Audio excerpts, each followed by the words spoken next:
year, who mixed with 8th graders, and my first thought was, okay, what's gonna happen, you know, all the parent thoughts go through your head, not knowing, it was just that unknown. And so once we got to the games, we got through the practices, that skill level, it made so much more sense.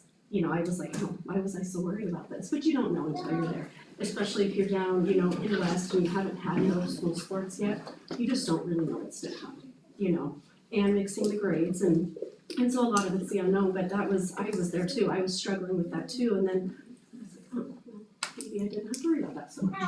And that was just me personally, but that's kind of where I was at with that, so I know that feeling as a parent, and that worry, and you know, I'm gonna have an 8th grader next year who's gonna potentially be playing with the 6th graders, so I've talked with her a little bit about it too, and the same stuff, I mean, we talked about the exact same stuff, you gotta work hard. If there is a 6th grader that skill level is higher than yours, this is what we gotta do about it. You show the team, you show the sportsmanship, you practice harder, you know, you're there, be a leader. And so that's where we're at with that as well, so.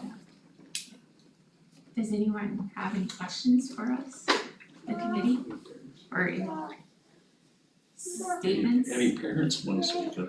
I also did reach out to the head coaches of this and asked what of the high school level, asked what they thought of this. I did speak with Eric Jones, he is the head girls basketball coach, I talked with him. To make sure that they're okay, you know, as a head coach, are you guys okay with this? What is your feelings about it? Do you guys support this? Do you not support it? So Eric did support it. I do. Yeah, he wasn't, and I did talk to Nick and I talked to Cody Bolander, who used to be a head football coach. I talked to Tony Morton, who also used to be a head football coach here. And they both agreed with it, you know, so.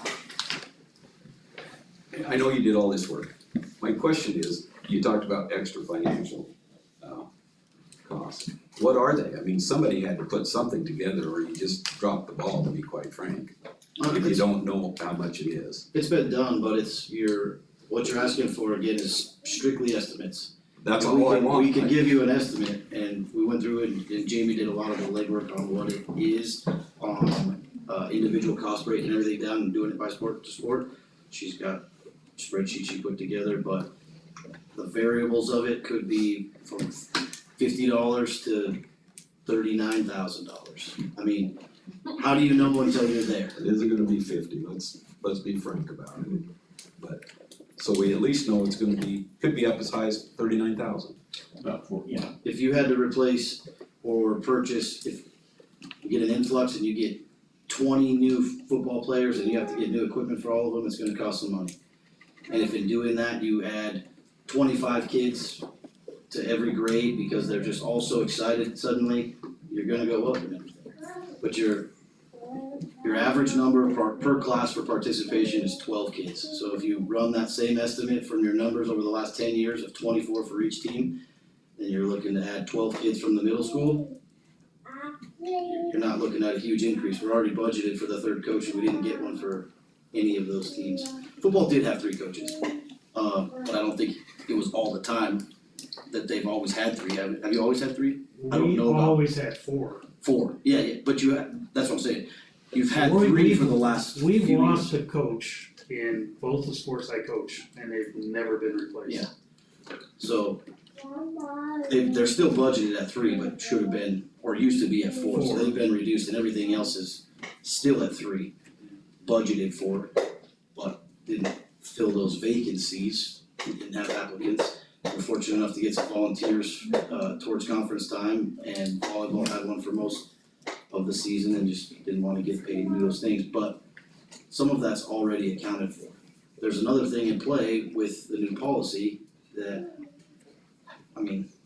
that is structured with the 6th grade going in, right? If you go in, if you don't, it still covers both pieces of it, so it's not. Would you say that's accurate, Josh? It's structured so that if 6th grade goes in, it doesn't break the bank in terms of adding coaches. So what the board requested is that we put in aides instead of endorsed coaches for the moment. Right. So it's not totally set up for sixth grade sports yet, that's why it's not on the agenda tonight, there's still, I mean, No, this but the week, number additions is with 12, right, because we're gonna have 12 kids, you add it, that's where you're adding. So if you're adding one coach, you're not adding 10 coaches. You're adding one coach. Wouldn't it be a great problem to have 25 kids trying to sign up? Yeah. I mean, I think that'd be fantastic to figure out how we're gonna do this. It means kids are involved and they wanna do it. Maybe I'm looking at that wrong, but No, that's right. that's just my opinion. 100%.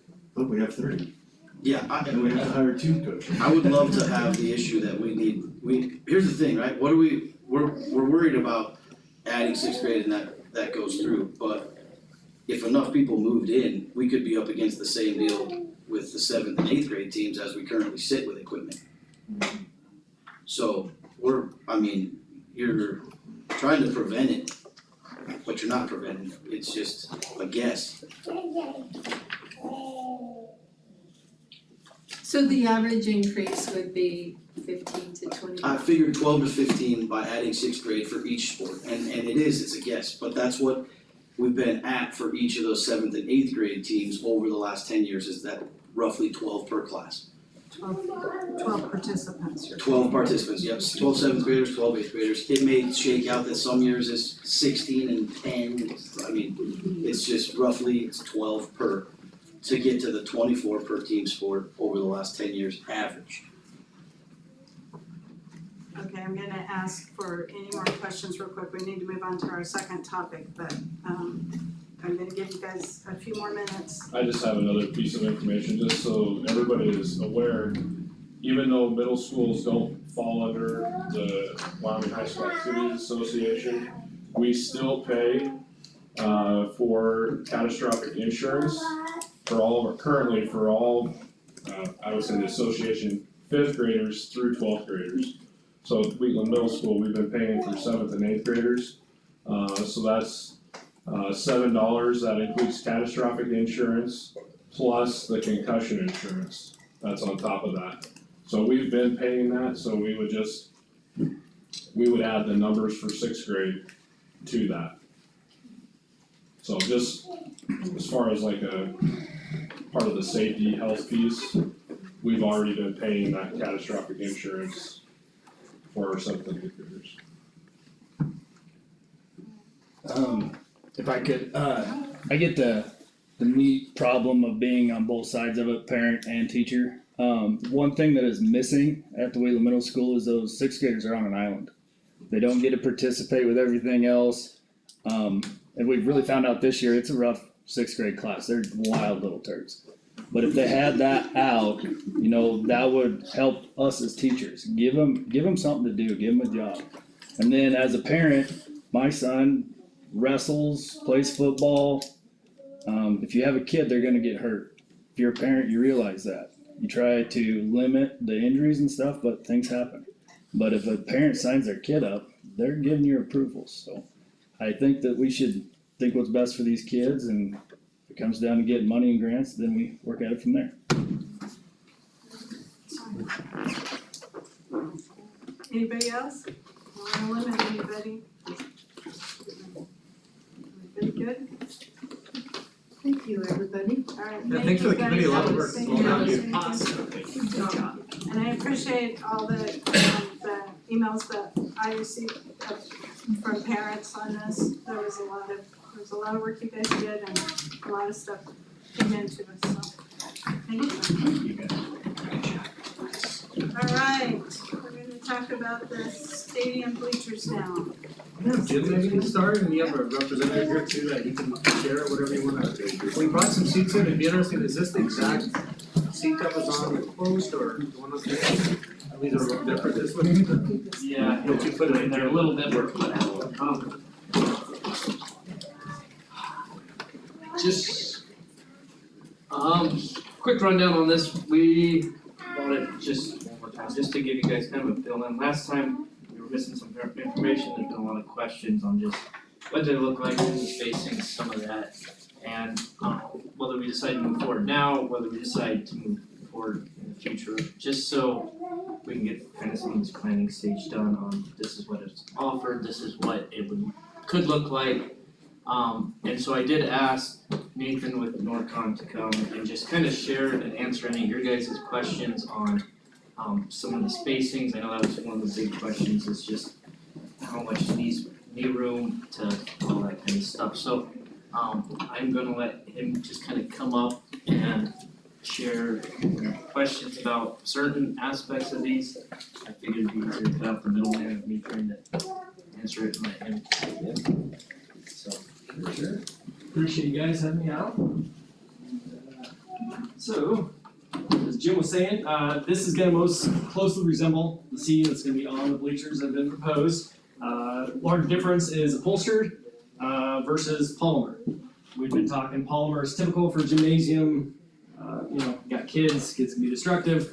So this is what we're going for, but the intent of bringing this is to, anybody can come up here and sit down, but as you see, plenty of space for me. Anybody that's a larger person can come sit down and see kind of how you feel in this. But this is typical. This is a 34-inch. What we've proposed is a 32-inch. So right at the edge of my toes, essentially, is where we're at. I would suggest maybe we bump up 1 more inch per row. Zero complaints as far as I've checked the manufacturer. 32, 33-inch row space, both typical. Absolutely, I just wanna see how Yeah, close I sure. get to Please do. I'm probably the biggest guy here, right? How are you? Yeah. Are you comfortable? What's that? It's very comfortable.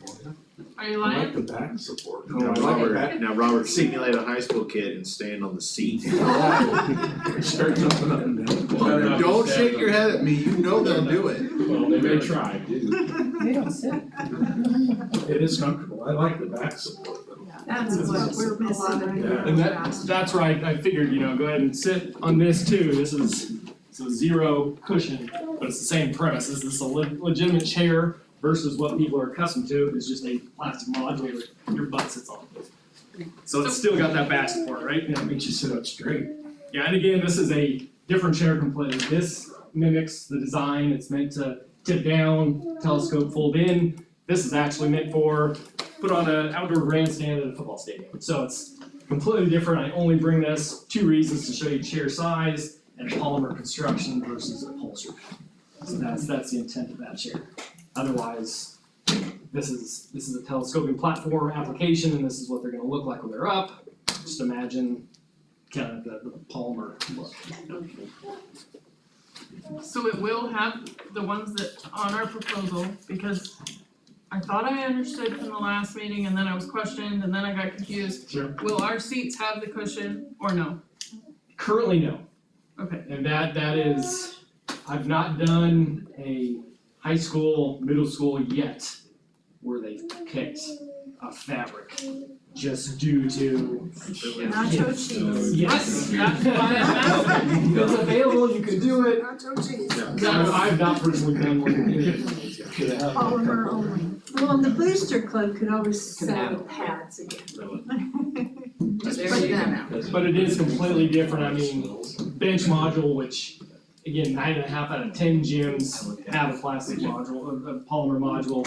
This is next level. So this is what we get kids in high school, we're say, what do you wanna be when you grow up? Oh, I wanna play basketball. Awesome, okay. Go to a college game. You're not gonna see that kind of seating. So it's everything else. We got kids' pictures on the walls, same thing with the bleachers. You're just trying to kind of next level it and do a little bit more than what's historically been done. And feedback from teachers, parents, everybody that attends the games are, this is fantastic. This is what they want to come watch a game and be comfortable. They're over sitting there being uncomfortable. And these would be on the lower level. Yes. If you look at just the lower, Just we're as not it's touching the shown. upper. So if people still wanted to sit on a bench seat, they would have that option. Good luck with that.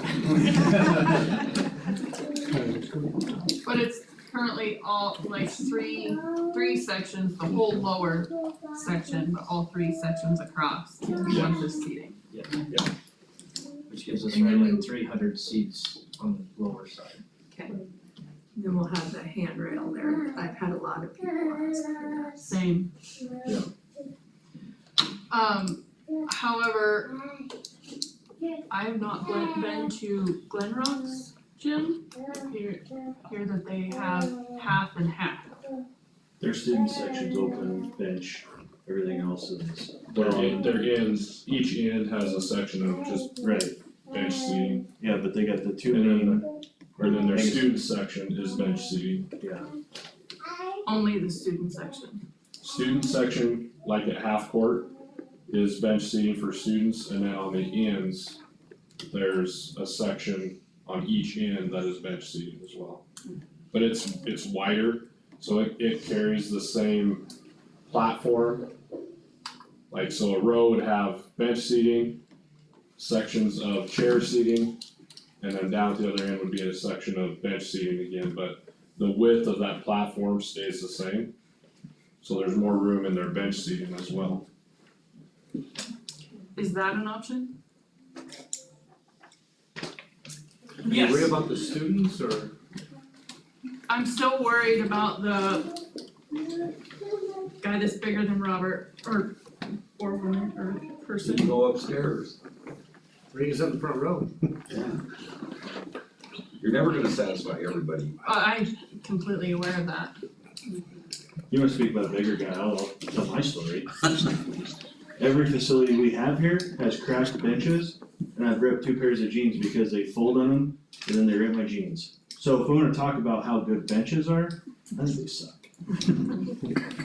That's just my opinion. You Well, can't sit on them, because, especially the middle school's worse. Middle school. But even these here, unless you're in the front row, there's a crack almost every row where your butt cheeks will get squeezed. I'm not If you're bigger. disagreeing with what we have currently. I'm not Yeah, disagreeing with that, but I'm trying to pick my words here.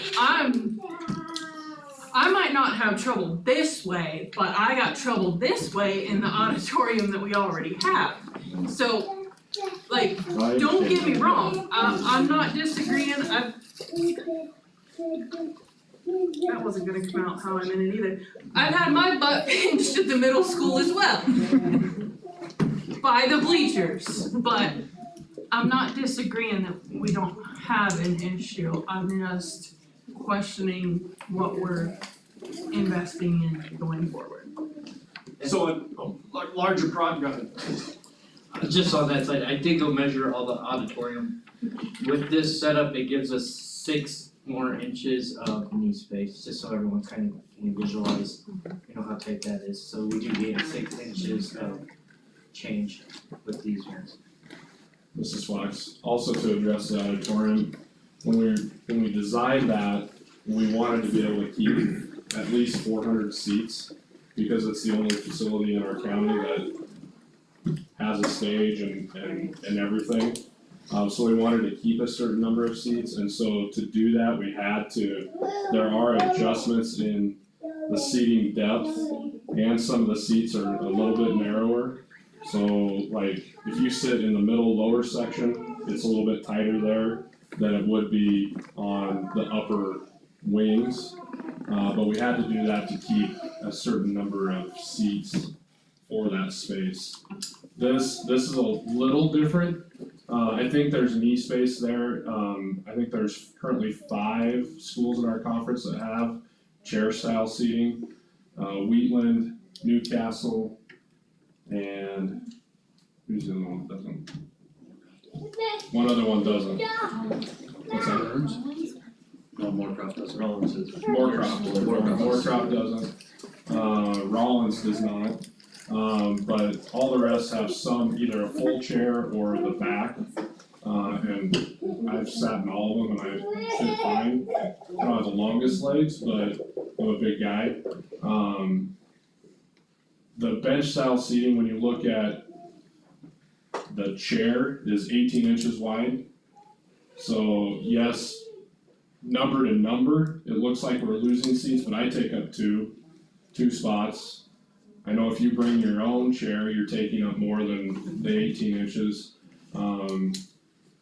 So I think I think the spacing in between, is comparable to the other schools in our conference that have the chair style seating. So I think it'll be fine, I think we'll be okay. So my next question is, what about the middle school? I got it on my list for like 2 years, it's on that list in the rotation. We just changed a bunch of the top seats on there, so everything's functioning and working. But then again, at some point, it's on my list, I think for next summer with the following summer for replacing those. And I'm honestly, across the board, one of the things we haven't done really good at is keeping uniformity across the district. We have parts and pieces of everywhere. I mean, I love these Hussey bleachers, I mean, they're American made in Maine, so for me, that's a huge win. I'm really tired of Chinese playgrounds and everything else. But getting everything across the board so they're uniformed, so I can make one phone call and say, hey, we got this going, this issue, I can have one person on the other end instead of chasing down a whole bunch of different parts guys, and so it's on the list for like 2 years, not next summer, following summer, I have it on our 5-year plan. So I guess I'll ask a nasty question. On seating capacity in the facility, is it based on square feet or square seats? Because it has been threatened to a local community group that there wasn't enough seating in the auditorium and if they didn't cut their numbers down, they'd be kicked out. And that rubbed me real wrong. And if we're gonna cut off 100 seats, and let's hypothetically say we play Torrington for some kind of thing, like say a championship game for something, are we going to tell people they can't come in the gym because we don't have enough space? Cause it's been threatened with other groups, so are we gonna go that route with the basketball and anything else in the gym? Because I look at that and I don't agree with that, but I know that going to this style of seating, and I'm not opposed to it, don't get me wrong, but we lose seating. So how does that affect what the fire marshal says we can have? It's not been an issue before, but if it becomes an issue, how do we deal with that? Because if someone comes in here and starts clicking numbers and we are 20 people over, what happens? Do we get shut down? Does whatever we're doing right now at that point, third quarter or not, get cut off? That's my question, and maybe I'm a little bit bitter about the group that got told they were gonna get kicked out of the auditorium, cause that irritated me. Now, I think there's a solution to that issue and that's a separate conversation, but does this create a similar issue in the gym for a big sporting event? And I use Torrington for example, because Torrington, I don't know if anybody else, somebody correct me, but they bring the biggest fan base to our games. Probably cause they're right down the road and we have quite the rivalry with them. So I don't wanna see something happen down the line that's gonna get us in a sling because we cut off 100 seats. And I'm not saying that's what's gonna happen, I don't disagree that we should replace them at some point. But that's where I look at it, is how does this affect what we can have as capacity versus what we have now? You know, so that's where I go to it, just because that other event and that other function's fresh in my mind, and I don't know who said it, I don't know why it was said, but I know that there's a lot of people that come to that thing, and I'd hate to see us kick them out because we don't have enough space for them, you know? Or we don't have enough space to host something in our gym because we cut off 100 seats. Not that there's a rule out there that says that we have to have so much seating, this isn't the SEC or the Big Ten, we're not college. But it does factor into this, you know, fire marshal regulations we have to follow. So, I don't know who said that either, Mr. Becker, but as far as events, if you look at our gym compared to Newcastle, Glen Rock, those teams all host regional events, and we have more seating than them. Okay. Douglas has probably the most, and then I think we're next, but those other schools are still able to host, and They had to open up the other set of bleachers at Glen Rock just so the teams had a place to sit. But Newcastle is pretty small. They host regional events for all, basketball, everything. So we have a higher number of capacity than they do by far. So one time I saw it super full was the last time we hosted regional basketball. It was pretty full, but even at graduation, we put out 400 chairs on the floor too, so I think we can host, I think we'll be fine. And Ryan, don't we have the capacity to do overflow, like in the auditorium or in the commons? A lot of schools provide that, just some space. Yeah. There's another place you can go so you can actually see it live if we had that set up. That's what other schools would do. Yeah, and so to clarify the seating capacity, it's actually not seating capacity, it's occupancy capacity. So there's a formula based off of what square footage an individual would actually take up. And then the formula is adjusted if we have seating in there. So really when you see that seating capacity, that really doesn't mean much. It probably means how many seats we have in there, but it's not quite our occupancy capacity. I think the biggest thing that kind of comes up as an issue with the auditorium is your egress. So it's when you start getting people sitting on your egress, which is your rows in between the seats, that cause the issue. That potentially if a fire marshal came in and saw that, could say something. But according to the calculations, which I would have to go and look them up, I still feel like we would still be within the calculations. But again, it's not based off of how many people we can seat in there. It's based off of whatever, 7 square feet net or, there is a formula that we could run to determine that. Okay. Thank you. Okay, again for time, I'm just gonna, any questions, comments? I, go ahead, I'm sorry, Lindsay, No, you go were in ahead, front of me, Eric. no, No, you're ladies fine. first, go, please. All I was gonna say, just curiosity, because I had heard that you guys were doing seating, and this may be completely irrelevant, but as a parent who's been to lots of high school sporting events, doing this, do you anticipate for the student section to stay in the same place? Because with that, regardless of where you put it, you're gonna lose band seating, but right now, with the student section the way it is, the entire middle section from about halfway up to the railing stays empty at basketball games because of the student section, because you can't see the court. So I don't know if. Our initial thought was that the student section would move all the way down to the end, the west end, where the band would be, but there's no way for the band to set up down below.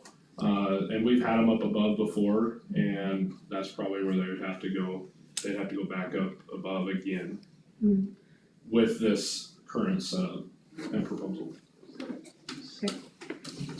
Just didn't know if you were spending money to put seats in places that nobody's utilizing anyway. Mr. Jones? Thank you. I guess something that I haven't heard that I think everybody needs to realize is that we're an aging population, me included. That when you sit on those bleachers or you spend as much time in a gymnasium with kids, the backs make all the difference in the world. We have elderly people that come in, a lot of people try to bring their own chairs, do those type of things. So I think adding backs would bring us into the 21st century, and with our population, and I observed it more this year than last because I wasn't sitting in the stands all the time, or I was standing across from them. How many grandparents, things like that, come, and how much easier it would be to have a back on a chair. Now I see Lacey's concern, and I've always questioned that if the students are gonna be standing. My question was, do the seats stay up like you show there so they can still stand? Because old school, the band was above on the S and the students were right down below it. That's, if you were here in the 80s, that's when it was, how it was, forever and ever. Okay. All right, further questions, comments? Old girl. All Alright, You didn't know I was going gonna adjourn and take a quick few minute break. We've got food in the back, thank you for Mrs. Paulson and her crew for bringing us.